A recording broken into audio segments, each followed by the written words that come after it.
Le président Gwabi, c'était un patriote. Ce qui était intéressant avec lui, c'est qu'il pensait quand même que c'est un patriote, mais c'est lui qui a mis le système. C'est lui qui a mené le système et on souffre de ce système. Oui, mais attends, c'est lui qui a mené le système à l'époque aussi. Pas non, mais ça tu as le système autour de Marien Gwabi, il y avait des personnes qui n'avaient pas la même conception que Marien Gwabi. Et je crois que s'il en est mort, c'est bien parce que les gens autour de Marien Gwabi ne voulaient pas la perspective qu'avait Marien Gwabi du pays. Ce qui est formidable avec Marien Gwabi, c'est quand même de reconnaître, en tant que président de la République, de reconnaître ses faiblesses, de vouloir appeler la personne qui l'avait déposé Massamba Deba, viens, on va gouverner ensemble. Et les Congolais savent très bien le fameux, mieux vaut que perdre un couillou que de perdre le pouvoir. Ça, c'est des choses qui sont laissées. Ça, c'est du verbiage, c'est vrai que Marien voulait vraiment faire revenir. Écoutez, ça, on n'était pas, toi et moi, on était très gamins à l'époque.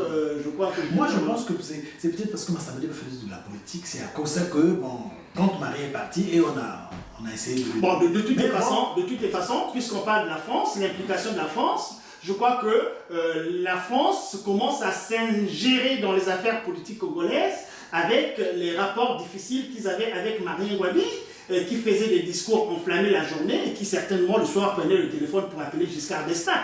Pour voir, voilà. Et la tête, c'était à l'Est, dans les pays socialistes, mais la main, l'économie qui fait encore, c'était avec la France. Voilà encore cette incohérence depuis cette époque-là. Donc c'est tout ça qui fait que la France n'arrive pas à condamner. Mais ça s'ouvre. Le problème, c'est que. Mais attends, les Français eux-mêmes, ils l'ont déclaré, les présidents d'Elf qui se sont succédés, ils ont dit ouvertement qu'avec Denis Sassou Nguesso, je crois que la France s'est réalisée au Congo. Mais ils se sont sucrés. Le premier boom pétrolier au Congo-Brazzaville, c'est quand même 1984, si je ne me trompe pas. Le premier boom en 82. Il y avait eu même un boom pendant la période de Mali. On était à congé. Oui, quand les Algériens sont venus faire voilà, c'est très bien. 21 milliards, les fameux 21 milliards. Que ça soit distribué. Voilà. Mais ça, c'est très bien de le signaler parce qu'il faut que les Congolais, les jeunes générations le savent. Parce que les fameux 21 milliards qu'on demandait à Marien Gwabi, où sont passés les 21 milliards? C'était quoi? Les Français qui exploitaient le pétrole au Congo, et puis les rapports que le Congo a avec l'Algérie. Ce sont les Algériens qui sont venus faire l'audit au Congo-Brazzaville. Et les Algériens, eux, ils avaient imposé aux Américains qui exploitaient le pétrole chez eux que si vous voulez continuer à exploiter le pétrole chez nous, il faut que vous formiez les Algériens dans les mêmes écoles que vous. Et la perspective, c'était de former une élite algérienne aguerrie à la science de l'exploitation du pétrole, pour qu'à la fin, ils puissent prendre les relais de l'exploitation du pétrole en Algérie sans faire recours à l'expertise des Occidentaux. Et puis les Américains ont accepté, ce qui fait que les Algériens sont allés apprendre pas mal de choses sur le pétrole, et ce sont les mêmes Algériens qui sont venus au Congo-Brazzaville pour faire l'audit. Et puis, je crois que le Congo avait porté plainte, et puis l'avocat du Congo, c'était même un Français, et les Congolais ont été indemnisés à hauteur de 21 milliards. Donc on demandait à Mali, mais où sont passés les 21 milliards? Tu vois? Donc là, déjà... Il y avait déjà un contentieux. Il y avait déjà un contentieux. Et puis le fait aussi, si on avait continué avec les rapports avec les Algériens, peut-être qu'on aurait formé aussi une élite congolaise qui sache un peu la science du pétrole. Parce que c'est ça aussi. Mais les étudiants en Algérie, mais les Algériens avaient dit qu'ils doivent faire les cours dans les mêmes conditions que vous, dans les mêmes classes. Aux États-Unis, par exemple, pendant la Deuxième Guerre mondiale, il y avait des pilotes noirs américains.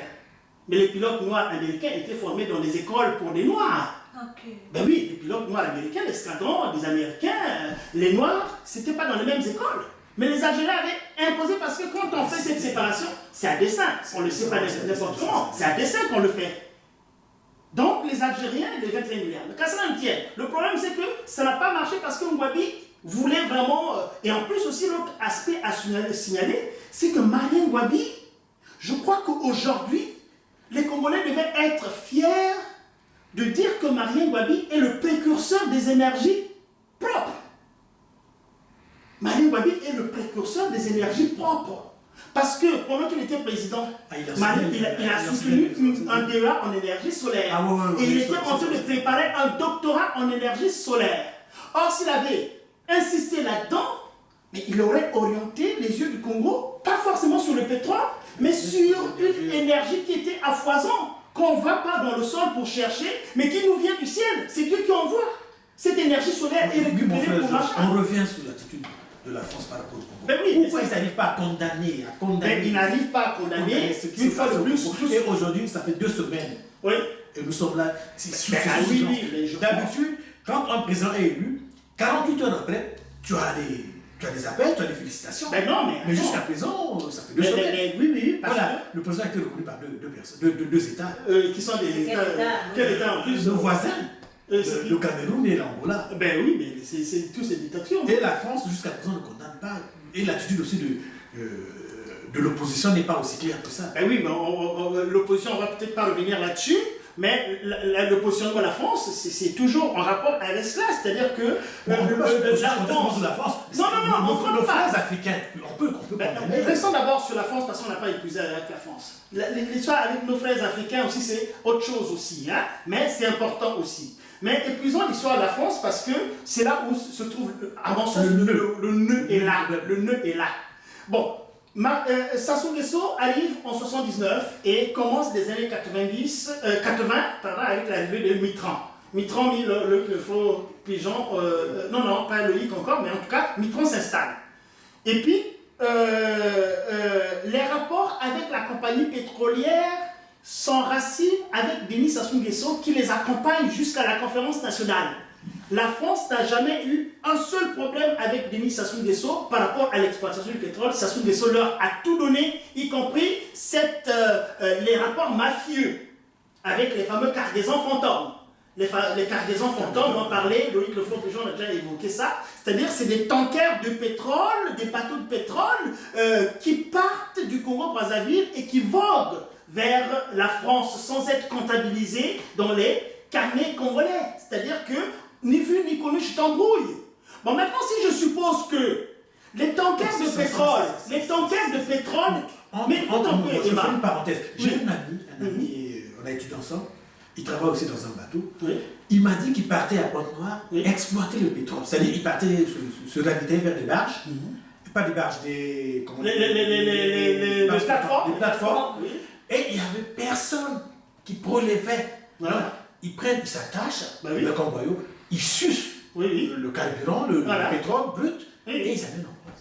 Il dit, mais c'est désolant. Il dit, je suis du Congo, on a fréquenté ensemble. On va là, on est parti quand, je sais pas, ça soit de et c'est pas une cargaison, c'est plusieurs cargaisons comme ça, qui partent et qui se ravitaillent et qui partent.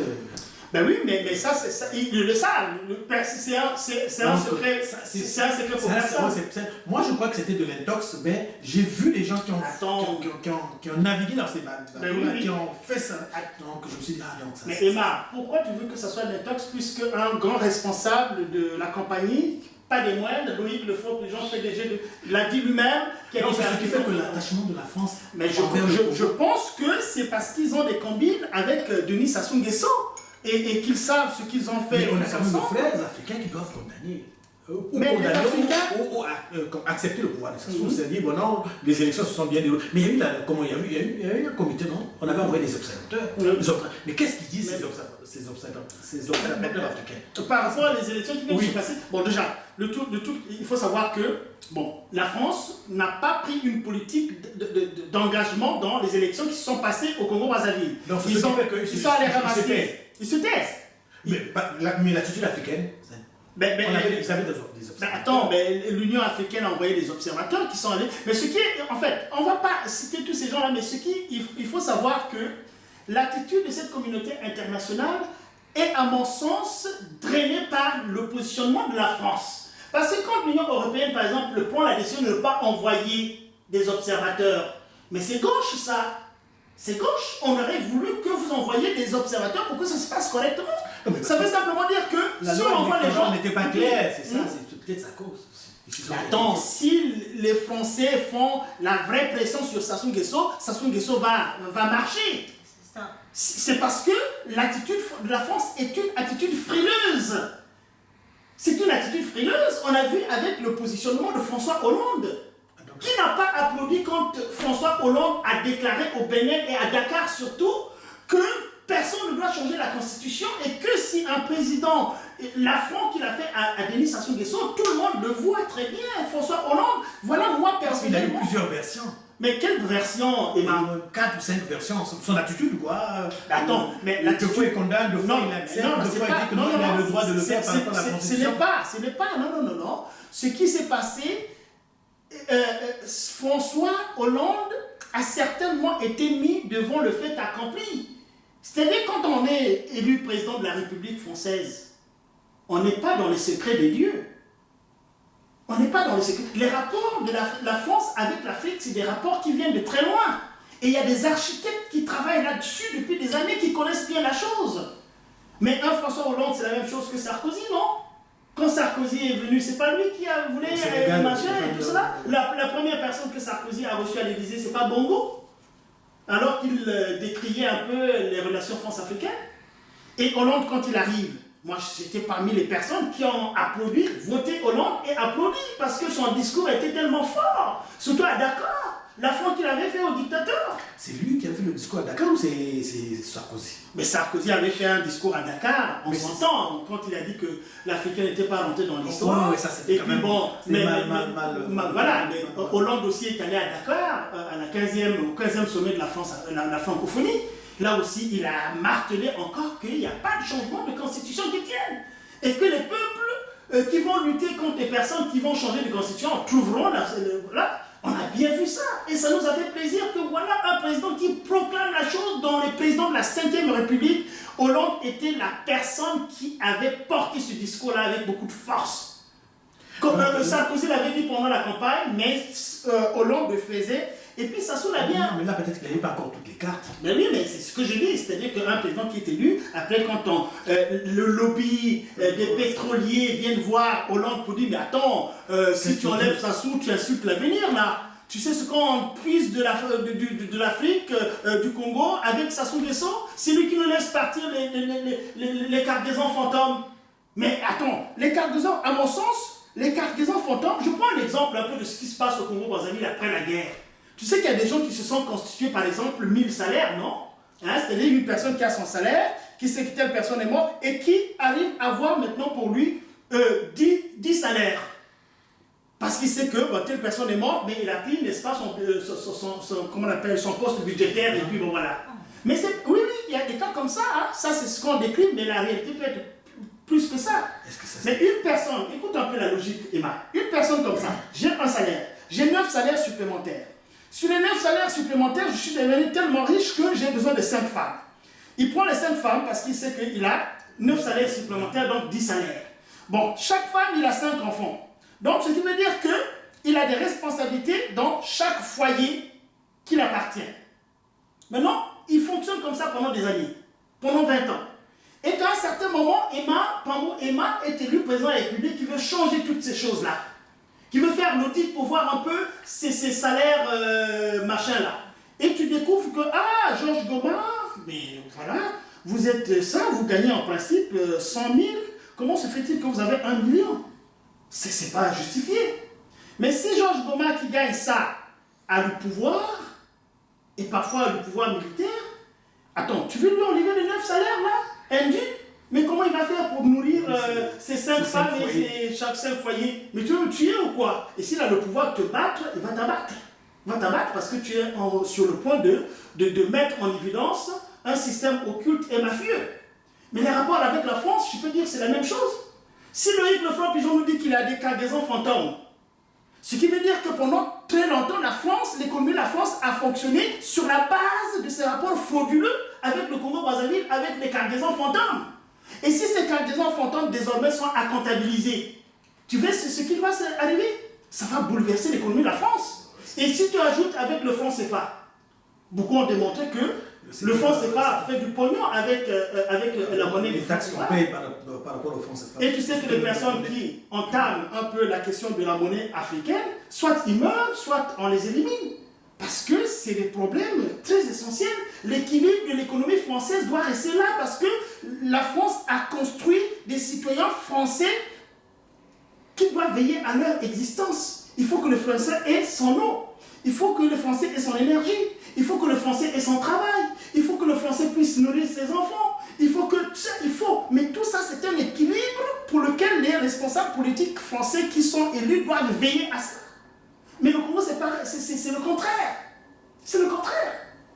Donc, si tu enlèves cet équilibre-là, je ne suis pas sûr que la France soit compétitive ailleurs dans le monde par rapport aux Américains et tous les autres. Je ne suis pas sûr. Parce que quand je vois la première guerre du Golfe, par exemple, ils sont partis ensemble avec les Américains, hein. La première guerre du Golfe. Oui, ils sont partis un peu en retard. Mais attends, mais ils sont quand même partis. Ils ont hésité. Maintenant, finalement, quand deuxième... les Américains ont tapé voilà. sur la table, ou vous êtes avec nous, ou... Voilà. Mais ce que je voulais montrer, c'est surtout la première guerre du Golfe, ils sont allés avec les Américains. Mais quand il fallait partager le butin de guerre, ils n'ont rien eu. Oui, et la deuxième guerre du Golfe, ils ne sont pas partis. Ils ont trouvé une raison pourquoi, machin, ils ne sont pas partis. Donc, c'est les entreprises françaises, à mon sens, sur le plan compétitif, je ne suis pas économiste, et qu'on veuille bien m'excuser là, mais franchement, j'ai bien peur de questionner la compétitivité des entreprises françaises quand on est dans une compétition normale, tu vois. Je ne suis pas sûr. Donc, il faut entretenir un peu ces rapports difficiles avec les pays africains. Et puis, bon, ma foi, nous, on n'est plus responsables, on n'est plus là physiquement. Les responsables physiquement, c'est eux-mêmes. Quand il y a des guerres civiles, on ne va pas dire que c'est moi le Français qui suis allé faire la guerre civile. Et les gens préfèrent que les gens, ça se brise tout simplement à travers des guerres civiles, parce que la différence entre la guerre civile et la guerre étrangère, c'est que la guerre étrangère, un pays avec un autre, les Nations Unies doivent séparer, logiquement. Même quand on sait que la guerre aussi est utile. La guerre est utile puisqu'on vend les armes, on réduit les populations. Il y a certains qui disent que voilà, vous savez, hein, on est tellement nombreux dans ce monde qu'il faut que beaucoup puissent disparaître pour laisser un peu de place. Et beaucoup qui disparaissent, c'est quoi? C'est toujours les pays du tiers-monde. On dit que nous, en Occident, on a tout fait. Avant aussi, les femmes faisaient beaucoup d'enfants. Ils mouraient, beaucoup en mouraient aussi. Mais on a tellement fait des efforts avec la science, on a tellement amélioré nos conditions de vie, que nous préférons créer la contraception pour que les gens puissent limiter les naissances.